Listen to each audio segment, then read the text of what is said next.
Selasa 30 Juni 2020, pemerintah Desa Kota Baru Santan kembali menyalurkan bantuan BLT kepada masyarakat yang kurang mampu dan yang memang layak menerima bantuan.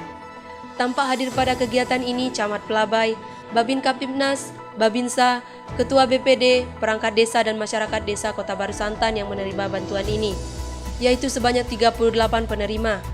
Sedangkan bagi penerima yang sakit nantinya akan door-to-door ke rumah-rumah oleh perangkat desa Kota Baru Santan dengan nilai Rp600.000 per masing-masing penerima tanpa potongan. Alhamdulillah untuk pemberian tahap 2 ini berjalan dengan sukses dan lancar.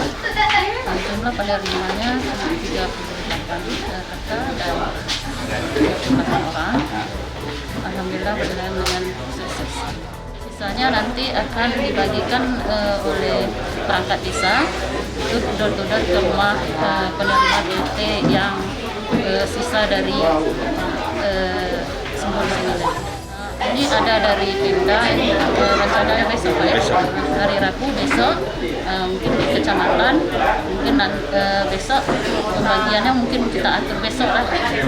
Pendataan penerimaan bantuan langsung tunai BLT dilakukan berdasarkan musyawarah desa yang ditinjau langsung oleh Kepala Desa, Ketua BPD, serta pendamping desa sehingga bantuan yang diberikan tepat sasaran.